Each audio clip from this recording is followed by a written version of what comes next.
Friends, मैं जानता हूं कि पेपर लीक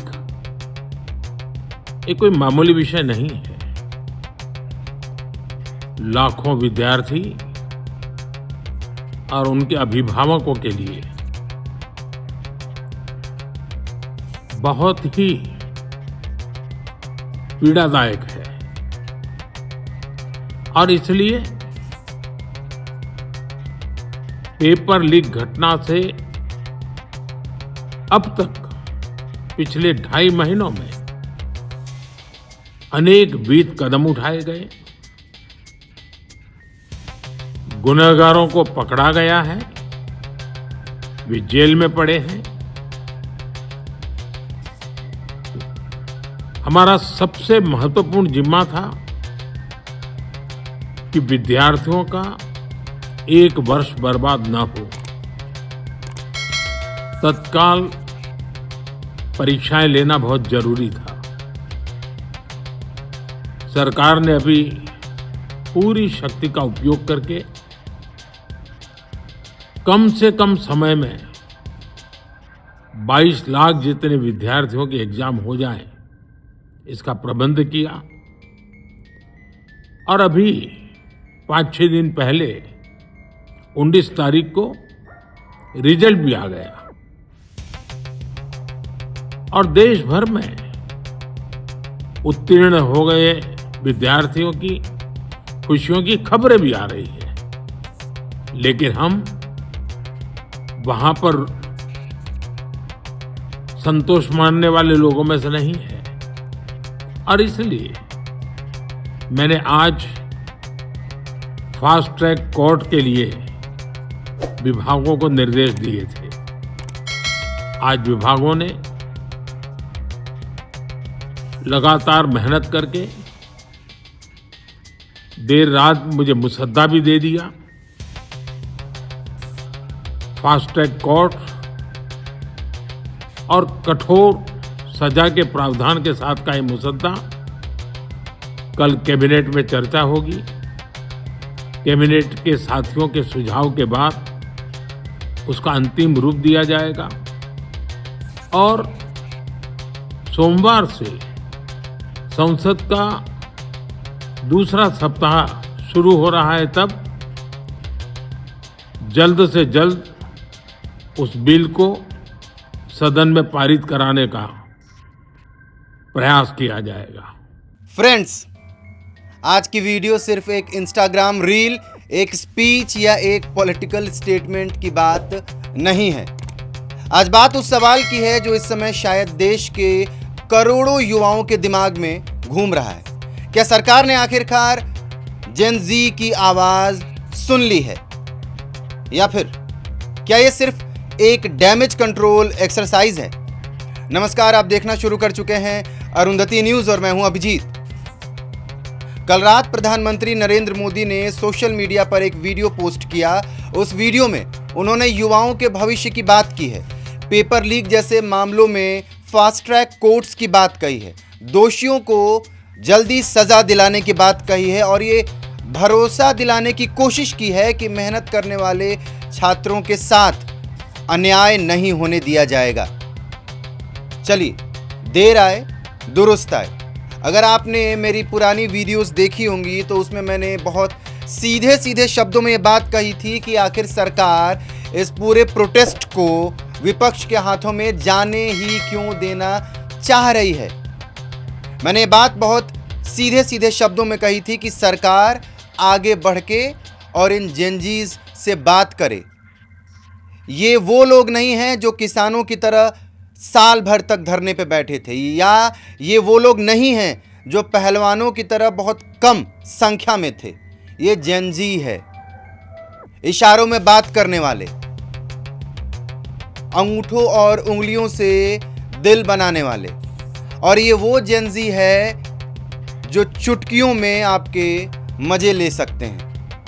अब पहली नज़र में देखें तो इसमें कोई गलत बात नहीं है प्रधानमंत्री के उस इंस्टाग्राम पोस्ट पे, बल्कि अगर कोई छात्र महीनों से लाइब्रेरी में बैठकर तैयारी कर रहा है तो उसे ये सुनकर अच्छा ही लगेगा कि देश का प्रधानमंत्री उसके भविष्य की बात कर रहा है, लेकिन सिर्फ बात नहीं होनी चाहिए। कहीं ना कहीं सरकार को अब ये समझ में आ रहा है कि ये जेनजी उनके आने वाले वोटर्स हैं, आज नहीं तो कल, कल नहीं तो 1 साल बाद, 2 साल बाद। अगर इनको नहीं समझा तो सरकार दिक्कत में आ सकती है। हर घर में जेनजी हैं, घर के बड़े भले किसी भी सरकार के लिए बहुत पहले से जुड़े हों, उनके लिए वोट करते हों, लेकिन ये जेनजी किसी की नहीं सुनता है, ये सिर्फ अपनी सुनता है। ये वही जेनजी है जो आजकल प्राइवेट कंपनीज में छुट्टियों के लिए नेगेटिव ऑरा की बात करके और सीधे सीधे अगले दिन आने से मना कर देता है और सवाल पूछने पे कहता है कि मुझे कल रात में एक्स्ट्रा काम क्यों कराया गया। अब आप समझिए, जिस जेनजी में इतना एटीट्यूड है, जिस जेनजी में इतनी ताकत है कि लाठी और डंडे खाने के बाद भी वहां पर इकट्ठे हैं, एकत्रित हैं, उनसे बात इतनी आसानी से नहीं हो सकती है। पॉलिटिक्स में सिर्फ क्या कहा गया ये मायने नहीं रखता है, समझने वाली बात है। उससे भी अधिक मायने रखता है कब कहा गया है। सही सवाल आज पूरे देश में पूछा जा रहा है। जरा पिछले कुछ दिनों को याद कीजिए। आप इंस्टाग्राम खोलिए, एक्स खोलिए, यूट्यूब खोलिए, हर जगह एक ही चर्चा है, paper leak, students protest, exam system और फ्यूचर। ऐसा लग रहा था जैसे देश का पूरा डिजिटल स्पेस सिर्फ एक मुद्दे पर बात कर रहा हो। ऐसा लग रहा था कि ये पूरा डिजिटल स्पेस जेनजी के द्वारा हैक कर लिया है, उनके द्वारा हैक कर लिया गया हो। और जेनजी बहुत अलग तरीके से इस प्रोटेस्ट में अब आगे आ रहे हैं, उग्र और आक्रामक नहीं है। वो बात बात पे सरकार और अन्य लोगों के मजे लेते दिख रहे हैं। तमाम ऐसी वीडियो आपको दिखेंगे जिस पर आपकी हंसी आपको आएगी, आपके चेहरे पर एक स्माइल आएगी उनके प्रोटेस्ट के तरीके को देखते हुए। उनमें एक उनका इनोसेंस कह ले, वो भी है। उसके साथ साथ उनका सेंस ऑफ ह्यूमर कितना स्ट्रांग है ये भी आपको देखने को मिलेगा। कुछ वीडियोस में तो उन जेनजीज ने मेलोडी के नाम पर काला जादू करने की भी बात कह के और वीडियोस बनाई। अब आप समझिए इस बात को, जेनजी पूरी तरीके से मौज और मजे लेने के मूड में आ चुका है। किसको किसको रोका जा सकता है।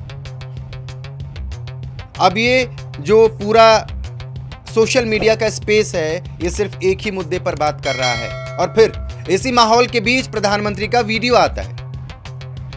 अब लोग सवाल पूछेंगे ही कि क्या ये सिर्फ एक सामान्य संदेश है या फिर सरकार को यह एहसास हो गया है कि इस बार मामला थोड़ा अलग है। अब देखिए, प्रधानमंत्री भी पूरी तैयारी के साथ उस वीडियो को, उस पोस्ट को इंस्टाग्राम पे डाले हैं। ऐसा नहीं है कि वो रात में 2 बजे उठते हैं और वीडियो बना देते हैं। पूरी तैयारी है, लाइट है, कैमरा है, सारी चीज़ें हैं, क्या कहना है, कैसे कहना है। लेकिन उस पोस्ट के पीछे ये बात कहीं ना कहीं ज़रूर है कि अब सरकार अपने आने वाले जनरेशन वाले, जो आगे आने वाले जनरेशन्स हैं, उन वोट्स पर अब नज़र रख रही है। सरकार कहीं ना कहीं ये समझ रही है कि अब हर बातों को इग्नोर नहीं किया जा सकता है। देखिए, किसान आंदोलन एक संगठन था, उसमें एक संगठन था किसान आंदोलन में। पहलवान आंदोलन में कुछ चेहरे थे, लेकिन इस बार इस आंदोलन का कोई एक चेहरा नहीं है। यहाँ कोई एक नेता नहीं है, कोई एक पार्टी नहीं है। यहाँ हर शहर का छात्र है, हर कोचिंग का छात्र है, हर लाइब्रेरी का छात्र है, हर वो लड़का और लड़की है जो सुबह 5 बजे उठकर पढ़ाई करता है। आप तमाम एलिगेशंस लगा लीजिए उन पर, उनको राष्ट्र द्रोही कह लीजिए, देशद्रोही कर लीजिए, मिला क्या? कुछ नहीं। बैकफुट पर आए हैं सरकार के लोग। इस आंदोलन का कोई चेहरा, कोई नेता नहीं है। एस्पिरेशंस हैं, ड्रीम्स हैं, करियर है और फ्यूचर है। और जब किसी आंदोलन का चेहरा सपना बन जाता है तो उसे इग्नोर करना किसी भी सरकार के लिए आसान नहीं होता है। भाजपा के ही पूर्व मंत्री और बड़े नेता मुरली मनोहर जोशी ने भी बात कही कि बच्चों का ये दुख देखकर मन व्यथित है। अब आप समझिए, वो भी कभी शिक्षा मंत्री रह चुके हैं पुराने सरकारों में। वही बॉलीवुड जो कभी एक पक्ष की बात करता था अब खुल के इन जेनजीज के समर्थन में है। आखिर ऐसा क्यों? और सरकार ने ये बात समझ ली है, सही मौके पर, सही समय पर। अब एक मजेदार लेकिन गंभीर बात समझिए। पहले आंदोलन सड़क पर होते थे, अब आंदोलन टाइमलाइन पर भी होते हैं। पहले नारे दीवारों पर लिखे जाते थे, अब हैशटैग ट्रेंड कर रहा है। पहले भीड़ चौराहे पर दिखती थी, अब करोड़ों व्यूज भी क्राउड माने जाते हैं। यानी welcome to the digital politics era, शुरुआत हो चुकी है। और भाई साहब आप समझिए, उन जेनजीज के इशारों को पुलिस वाले नहीं समझ पा रहे हैं, मीडिया वाले नहीं समझ पा रहे हैं। मीडिया वालों के मजे उनके पीछे से ही ये जेनजीज ले ले रहे हैं। इस इशारे को वो दिल बनाते हैं, या अंगूठे और उंगलियों को वो दिल कहते हैं। अब समझते रहिए, उनकी बातों को समझते रहिए, उनके इक्वेशंस को समझते रहिए। कहां तक उनसे लड़ पाएंगे आप? उनसे आप लड़ पाएंगे इमोशनली, उनसे जुड़ के, उनकी बातों को समझ के। और लड़ने की जरूरत क्या है? ये बात मेरी फिर से कि सरकार को उनका हितैषी बन जाना चाहिए, और शायद सरकार अब ये काम कर रही है। और अगर सरकार इन जेनजीज की बातों को बहुत गंभीरता से समझ गई तो विपक्ष के लिए दिक्कत हो जाएगी। अगर ये जेनजी वापस नरेंद्र मोदी और पूरी सरकार के प्रति अपनी इमोशंस, अपनी संवेदनशीलता को फिर से वही कर लेता है जो इमेज पहले थी, और बहुत कुछ अभी डैमेज नहीं हुआ है, तो विपक्ष जो इस बात का फायदा उठा रहा है उसके लिए दिक्कतें फिर से बढ़ जाएंगी। अब आज YouTube भी पॉलिटिकल स्पेस है, टेलीग्राम भी पॉलिटिकल स्पेस है, और व्हाट्सएप यूनिवर्सिटी तो पहले से ही है। हालांकि पहले व्हाट्सएप यूनिवर्सिटी का इस्तेमाल सिर्फ गलत बातों को फैलाने, गलत बातों को एक दूसरे पर थोपने के लिए किया जाता था, इस व्हाट्सएप यूनिवर्सिटी का इस्तेमाल। लेकिन अब वही व्हाट्सएप यूनिवर्सिटी जेनजी कर रहे हैं, और सीखने की ज़रूरत है उनसे, जेनजीज से। अब सवाल, क्या सरकार दबाव में है? देखिए, ये कहना कि सरकार झुक गई अभी सही नहीं है, और ये सही शब्द भी नहीं होगा। सरकार का झुकना सिर्फ देश की बात नहीं होती है, विदेशों में भी ये खबरें चल रही हैं। कई मायनों में ये कहना सही नहीं होगा, क्योंकि लोकतंत्र में जनता की बात सुनना सरकार की जिम्मेदारी भी है। लेकिन ये कहना भी गलत होगा कि इस आंदोलन का कोई असर नहीं पड़ा है। अब तो ये कहना पूरी तरीके से गलत है। तभी पूरा का पूरा कैबिनेट अब बच्चों की बातें सुन रहा है। वही निर्मला सीतारमण जो अपने घर में प्याज नहीं खाने की बात करती हैं, वो आज जेनजी से कह रही हैं कि उनकी बातें सुनने के लिए हम तैयार हैं। अभी तो सरकार तैयार है, और अगर सरकार का रवैया नहीं बदलता तो सरकार को निश्चित रूप से झुक के बातें सुननी पड़ती। इतना बड़ा संदेश शायद इस समय नहीं आता। ये एक राजनीतिक ऑब्जर्वेशन है, न कि कोई अंतिम निष्कर्ष। अब थोड़ा इलेक्शन एंगल समझते हैं। भारत दुनिया का सबसे युवा देशों में से एक है। हर चुनाव में लाखों फर्स्ट टाइम वोटर्स जुड़ते हैं, और आज का युवा जाति से पहले जॉब पूछता है, नारे से पहले अपॉर्चुनिटी पूछता है, और स्पीच से पहले रिजल्ट पूछता है। यही जनरेशन की सबसे बड़ी खासियत है। और अब तो बात Gen Z, alpha, sigma, beta, gamma, इनकी बातें होती हैं। अब आपको मैं एक एग्जाम्पल देता हूं। मेरे परिवार में एक छोटा बच्चा है जो मुझे लगता है कि शायद क्लास 2nd या 3rd का होगा, लेकिन उसको प्ले स्टेशन गेम्स के बारे में इतनी जानकारी है जितना शायद मुझे नहीं। उसको इसके अलावा बाकी चीजों की इतनी जानकारी है जितना शायद हमें और आपको नहीं है। कंप्यूटर्स को रीजनरेट, हैक कैसे कर सकते हैं, इसकी जानकारी उसको है। वो ये कहता है कि जब मैं बोर होता हूं तो पढ़ना क्यों है। समझिए उसकी बातों को, मतलब बोर होने का मतलब उसको अपना एरा चाहिए। मैंने ये बात और ये एग्जाम्पल क्यों रखा, वो सिर्फ इसलिए कि आज का ये जो जनरेशन, ये जो पीढ़ी है, ये बहुत तेज है, बहुत स्मार्ट है। हमारी सोच जो 30, 40, 50 साल की उम्र के लोगों की है, वो ये जेनजी और उसके साथ जो अल्फा, बीटा, गामा वाले जो अब नए आ रहे हैं, उनसे तो भाई साहब आप कुछ बात भी नहीं कर सकते। ये जनरेशन इमोशनल भी है, लेकिन डेटा ड्रिवन भी है। बेवकूफ़ नहीं बनाया जा सकता इन्हें। अगर आपने कोई वादा किया है तो 6 महीने बाद स्क्रीनशॉट निकालकर पूछेगी, सर अपडेट। यही जेनजी है। अब सोचिए आप, अगर कोई छात्र 3 साल से तैयारी कर रहा है, फैमिली ने लाखों रुपए खर्च किए हों, माँ ने गहने गिरवी रखे हों, पिता ने ओवर टाइम किया हो, और फिर पेपर लीक हो जाए, चाहे किसी की गलती हो इसमें, सरकार की गलती नहीं हो, शिक्षा मंत्री की गलती नहीं हो, अधिकारी की गलती हो, उसकी भी गलती नहीं हो, कर्मचारी या पेपर जिसने बनाया उसकी गलती हो, लेकिन गलती है तो ये उसके लिए सिर्फ एक एग्जाम नहीं था, उन बच्चों के लिए ये ट्रस्ट का सवाल बन जाता है। और जब ट्रस्ट टूटता है तब आंदोलन पैदा होते हैं, और अब तो आंदोलन इन जेनजीज के हाथों में है। अब सरकार क्या कर रही है? सरकार कह रही है कि फास्ट ट्रैक कोर्ट्स बनेंगे, दोषियों पर सख्त कार्रवाई होगी, पेपर लीक माफिया को छोड़ा नहीं जाएगा।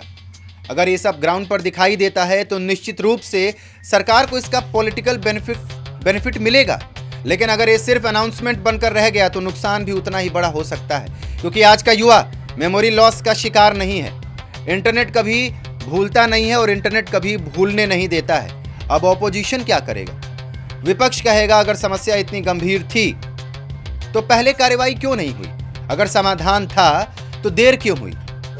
और ये सवाल लोकतंत्र में भी पूछा जाएगा। उसी तरह सरकार अपना पक्ष रखेगी कि कार्रवाई हो रही है। लेकिन एक बात और, जेनजी को इन सब बातों से मतलब नहीं है कि पहले कार्रवाई क्यों नहीं हुई या अब क्यों हो रही है। उनको कार्रवाई होनी चाहिए, इससे मतलब है। मैं फिर से ये बात कहता हूं कि ये वही जेनजी है जो फिर से सरकार को चट्टान और पहाड़ की तरह मजबूत बना देगा। यानी आने वाले दिनों में नैरेटिव की लड़ाई और तेज होगी। लेकिन मुझे लगता है कि पूरे मुद्दे पर सबसे बड़ा जो कैरेक्टर कोई नेता है तो कोई है ही नहीं है। कोई नेता है ही नहीं इस पूरे आंदोलन में, ना सरकार ना विपक्ष। सबसे बड़ा कैरेक्टर है भारत का स्टूडेंट, जेनजी। वो लड़का जो किराए के कमरे में रहता है, वो लड़की जो रोज 10 घंटे पढ़ती है, वो परिवार जो अपने बच्चे के लिए हर महीने पैसे भेजता है। असल कहानी उनकी है। अब एक छोटी सी बात समझिए जिसे शायद पॉलिटिकल पार्टीज को समझना पड़ेगा। आज का स्टूडेंट सिर्फ वोटर नहीं है, वो कंटेंट क्रिएटर भी है, वो मीम भी बनाता है। बहुत खतरनाक मीम्स बनाते हैं भाई साहब, वो ट्रेंड भी चलाता है, वो फैक्ट चेक भी करता है, वो एआई का इस्तेमाल भी करता है, और सबसे बड़ी बात, वो मेलोनी के एक्स पर जाकर और अपनी बातें भी रख देता है। और कैसी बातें? वो आप जाकर सीधे पढ़िए। वो नैरेटिव भी बना देता है। यानी आज का युवा सिर्फ न्यूज़ नहीं देखता है, न्यूज़ भी बना देता है। तो क्या ये आंदोलन किसानों से बड़ा है? क्या ये पहलवान आंदोलन से अलग है? आज हर आंदोलन अपनी परिस्थितियां और मुद्दे साथ लेकर चलते हैं, इसलिए उन्हें बड़ा या छोटा कहना तो सही नहीं होगा, लेकिन इतना ज़रूर कहा जा सकता है कि यह आंदोलन अलग प्रकृति का है, अलग नेचर का है, क्योंकि इसका केंद्र रोजगार, प्रतियोगी परीक्षाएं और युवाओं का भविष्य है। सबसे बड़ी बात, सड़क पर कौन है? युवा है। सड़क पर किसान नहीं है, पहलवान नहीं है, सड़क पर युवा है। बहुत कम उम्र के युवा हैं, और इन मुद्दों का असर देश के बहुत बड़े वर्ग को पड़ता है। अब ये युवा लाठी और डंडे से नहीं डर रहे हैं। आने वाले कुछ दिन बहुत महत्वपूर्ण होने वाले हैं। अगर सिर्फ स्पीच होती है तो लोग भूल जाएंगे, अगर एक्शन होता है तो लोग याद रखेंगे। अब भारतीय जनता पार्टी और एनडीए की सरकार का कुछ करके दिखाने का समय आ गया है। और समझिए, अगर अरेस्ट होती है, अगर कन्विक्शन होती है और सिस्टम बदलता है तो ये वीडियो एक टर्निंग पॉइंट बन सकता है। लेकिन अगर कुछ नहीं बदला तो ये वीडियो विपक्ष के लिए सबसे बड़ा सवाल भी बन सकता है। तो फ्रेंड्स, गेम अभी शुरू हुआ है, स्टेटमेंट आ चुका है। अब सबकी नजर एक्शन पर होगी, क्योंकि आज की जनरेशन सिर्फ ट्रस्ट मी ब्रो पर भरोसा नहीं करती है। उसे एविडेंस चाहिए, ट्रांसपेरेंसी चाहिए, अकाउंटेबिलिटी चाहिए, और शायद यही भारत की नई राजनीति का सबसे बड़ा संकेत है। अब आपकी बारी है। क्या आपको लगता है कि ये सिर्फ एक पॉलिटिकल मैसेजिंग है, या सच में सरकार युवाओं की चिंताओं पर तेजी से काम करने जा रही है? कमेंट में अपनी राय जरूर लिखिए। अगर वीडियो पसंद आया हो तो लाइक कीजिए, शेयर कीजिए और चैनल को कृपया सब्सक्राइब करिए। आपके हमारे चैनल को सब्सक्राइब करने से हमारी पूरी टीम की मोटिवेशन बढ़ती है। हमें नए वीडियो, हमें नई खबरें, सटीक खबरें, ज्वलंत मुद्दे और बिना किसी पक्ष विपक्ष के निष्पक्ष आपको बातें बताने में और सहूलियत मिलती है। तो कृपया प्लीज़ हमारे न्यूज़ चैनल को सब्सक्राइब कर लीजिए। आपका बहुत बहुत धन्यवाद और मिलते हैं अगली वीडियो में बहुत जल्द। नमस्कार।